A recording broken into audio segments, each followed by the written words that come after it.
The Empire Casino in Leicester Square is the host of the 2009 World Series of Poker in Europe, sponsored by Betfair. The man's here to tell the tale of the last 3 days. Paul Zimbler, many congratulations. We all congratulated you at the time, but you had no idea because the last couple of hours was one complete struggle for you. Yeah, the last hour 15, man, that was...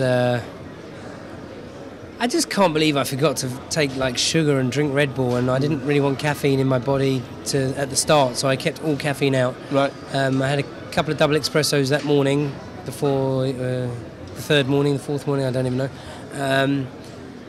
But it was good. It was good. I think I had it programmed in my mind. I'm definitely just going to beat the record, and I really wanted to go on, but I didn't look after myself in the last few hours, and that's the problem. If you forget to look after yourself, this stuff happens. You probably don't remember the last 30 minutes or recall much of it, but Mike Mattisau was an absolute hero. Hero. Do you know what's really funny about that?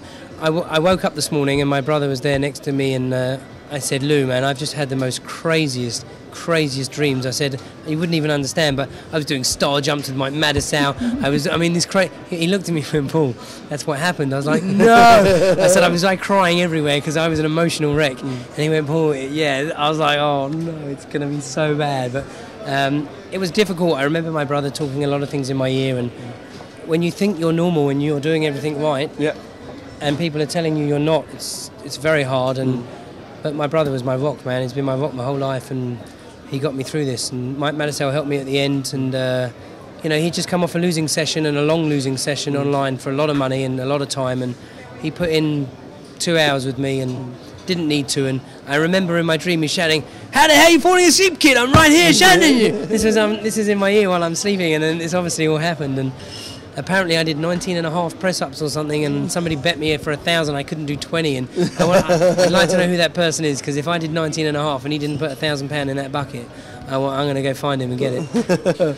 It's been an amazing roller coaster. It was just the guys, the support from everybody, all the top players, anybody that walked in could play you. Yep. The big guys just giving you a big pat on the back and saying well done to you. Absolutely. Lucas from Full Tilt, who was an absolute star. I mean, really, he was here. If times were quiet, he'd sit and play me, and he arranged all the Full Tilt guys. Well, I can't say all. Majority of the Full Tilt guys to come in and play me, and if they were too busy to play, they would come in and sign a few shirts, which was all going to be auctioned off. Sign the guest book, which I've got here, which is great. My little guest book, full of absolute superstars. Everyone that I played, and we're still going to do a lot.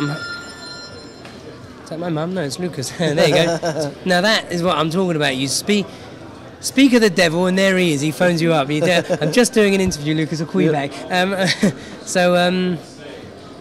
He arranged all the Full Tilt guys to come and play me, sign stuff. Yeah. Everything's going to get auctioned off. When do we find out exactly how long you've played and if you actually have broke the record? I definitely have broke the record. I mean, we set the record on a countdown clock, which is positioned there. It was flashing at 0 when we saw that. Every single time I left this table, whether it was for a toilet or my shower run or even just to have a photo in somewhere with better lighting, the clock was stopped. So I don't know what the rules state, but we've got all the timesheets, everyone I played, how long each match lasted, blah, blah, blah, blah.